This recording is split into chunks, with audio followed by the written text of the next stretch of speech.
दोस्तों, आप सभी के लिए लेकर आ चुके हैं 4 जून 2024 से पहले देश का लोकसभा सर्वे ओपिनियन पोल। जी हां मित्रों, इस ओपिनियन पोल के माध्यम से हम आपको बताएंगे कि देश में इस बार किसकी बन रही है सरकार, कौन सी पार्टी पा रही है 547 में से 272 लोकसभा सीटें और बना रही है देश में अपना पूर्ण बहुमत।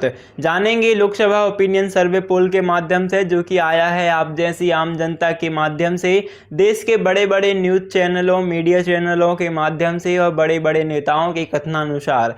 तो देखते हैं उस ओपिनियन पोल के अनुसार किसकी बन रही है सरकार। आपको क्या लगता है इस बार देश में किसकी आएगी सरकार? कमेंट करके ज़रूर बताइएगा, चैनल को सब्सक्राइब भी कर लीजिएगा। तो करते हैं वीडियो को स्टार्ट। सबसे पहले आप देख सकते हैं कि बिहार में 40 लोकसभा सीटें हैं और इन 40 में से 14 लोकसभा सीटें बीजेपी यानी कि एनडीए गठबंधन की ओर जाती नजर आती हैं, तो वहीं 26 लोकसभा सीटें कांग्रेस अर्थात इंडिया गठबंधन के खाते में जाती नजर आती हैं। यानी कि बहुत आगे चल रही है कांग्रेस बीजेपी से बिहार में, और कहीं ना कहीं बिहार में कांग्रेस का परचम लहराते हुए नजर आता है। बिहार के बाद बात कर लेते हैं मित्रों बंगाल राज्य की।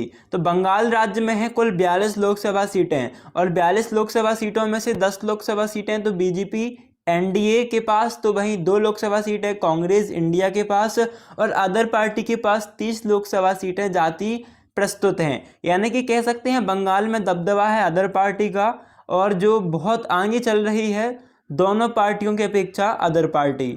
महाराष्ट्र राज्य में है मित्रों 48 सीटें। 48 सीटें में से 48 में से लगभग 30 यानी कि 28 लोकसभा सीटें तो कांग्रेस के खाते में। यानी कि एक तरफा लीड है कांग्रेस की महाराष्ट्र में, क्योंकि बीजेपी की जो यहाँ पर सीटें हैं काफ़ी कम है, 10 लोकसभा सीटें कम हैं कांग्रेस की तुलना में। 18 लोकसभा सीटें हैं बीजेपी के खाते में, तो वहीं 2 लोकसभा सीटें हैं अदर पार्टी के खाते में।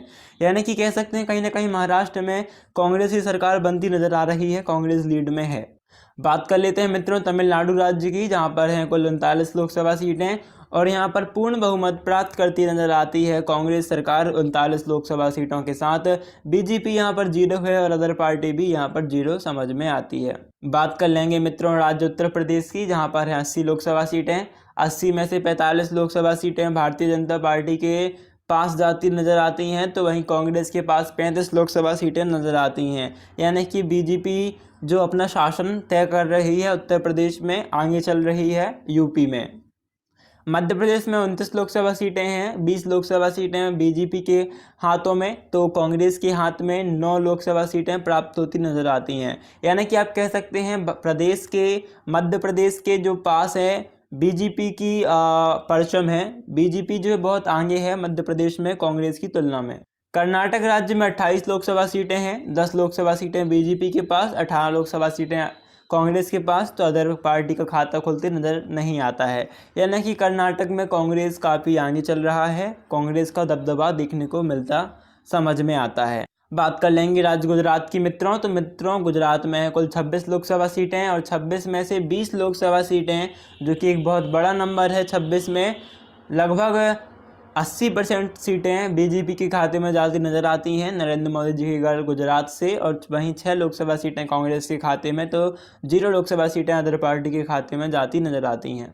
बात कर लेते हैं मित्रों राज्य राजस्थान की। राजस्थान राज्य में है कुल 25 लोकसभा सीटें, जिसमें से 13 लोकसभा सीटें यहाँ पर बीजेपी पार्टी के पास जाती नजर आती हैं। यानी कि बीजेपी जो है यहाँ पर कांग्रेस से मात्र एक लोकसभा सीटें आगे है, क्योंकि कांग्रेस को 12 लोकसभा सीट यहाँ पर राजस्थान से मिलती नज़र आती है। यानी कि आप कह सकते हैं राजस्थान में बीजेपी का दबदबा देखने को मिल सकता है, या फिर हो सकता है कि दोनों पार्टियों में कांटे की टक्कर रहे, कोई भी एक पार्टी राजस्थान में बाजी मार ले। पहुँचते हैं मित्रों आंध्र प्रदेश की ओर, जहाँ पर 25 लोकसभा सीटें हैं। 25 में से 21 लोकसभा सीटें तो अदर पार्टी के पास, वहीं 1 लोकसभा सीट कांग्रेस के पास, तो 3 लोकसभा सीटें बीजेपी के पास जाती नजर आती हैं। यानी कि अदर पार्टी का दबदबा देखने को मिलेगा आंध्र प्रदेश में। उड़ीसा राज्य की बात कर लें, जहां पर 21 लोकसभा सीटें हैं। 11 लोकसभा सीटें मित्रों अदर पार्टी के पास, तो वहीं 3 लोकसभा सीटें कांग्रेस के पास, तो वहीं 7 लोकसभा सीटें बीजेपी के पास उड़ीसा में नज़र आती हैं।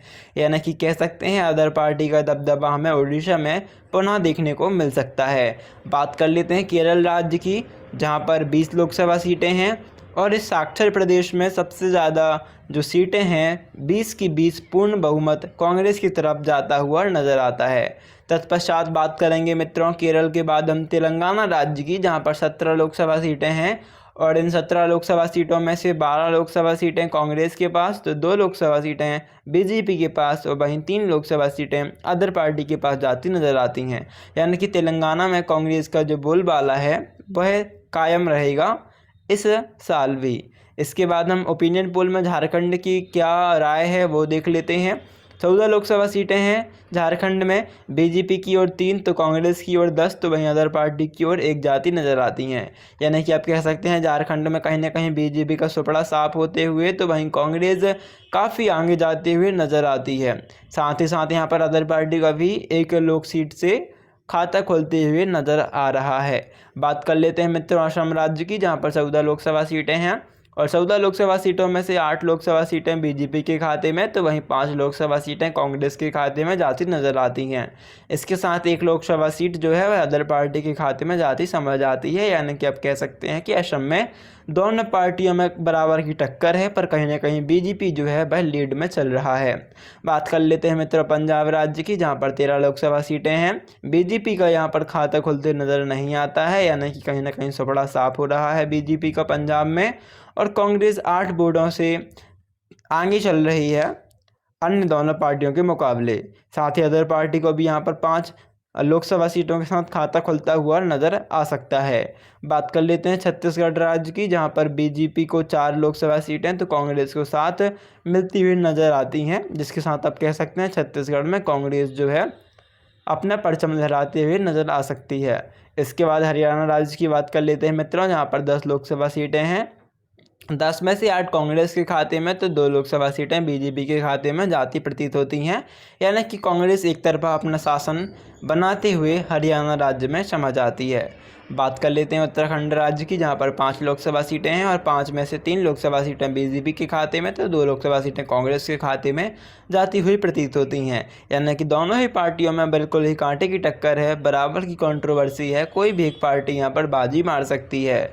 बात कर लेते हैं हिमाचल राज्य की, 4 लोकसभा सीटें हैं। दोनों पार्टियों के मध्य बिल्कुल परस्परता है, कोई भी पार्टी बाजी मार सकती है। दोनों के पास ही 2 लोकसभा सीटें जाती हुई प्रस्तुत हैं। इसके बाद बात कर लेते हैं त्रिपुरा में, जहां पर बीजेपी अपनी एक तरफा सरकार बना रही है। यहां पर कुल 2 लोकसभा सीटें हैं और दोनों की दोनों बीजेपी के खाते में जाती हुई प्रतीत होती हैं।